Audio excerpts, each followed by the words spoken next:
In 1862, Salt Lake City unknowingly hired a professional grave robber. Jean-Baptiste wasn't just a criminal, he was the city's official gravedigger. For over 3 years, the community handed him the keys to their most sacred ground, never realizing that he was using his job to shop through the final resting place of their loved ones. This hit especially hard because the population back then was over 90% Mormon. They believe in a literal physical resurrection where the body and spirit reunite, and they pray for the past to rest undisturbed until that day. Baptiste didn't just take items, he violated their deepest religious hope. The truth came out when an officer paid for a nice suit for a burial, only for the family to later find that person face down and exposed. Authorities rushed to Baptiste's house and found his wife among stacks of boxes with soiled burial clothing literally spilling out. They found nearly 60 pairs of children's shoes and items he had even gifted to his unknowing wife.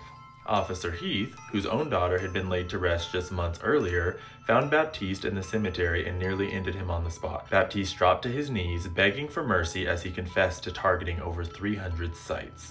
Lucky for Officer Heath, his daughter was not one of them. The city demanded justice, but the prophet Brigham Young declared that the ultimate penalty was too merciful. He said life in a cell would do nobody any good. Instead, he proposed something far worse, exile, to make him a vagabond upon the earth. They permanently marked his forehead with the words branded for taking from the dead. Some even say they modified his ears so he could never hide his shame.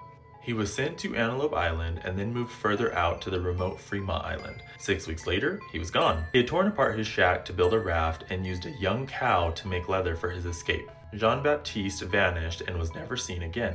While a skeleton was later found with a heavy chain on its leg, the officers swore they never used one on him. Rumors later placed him in a Montana mining camp, bragging about his escape. So what do you think? Did he start a new life? Or is he the spirit said to haunt the Great Salt Lake?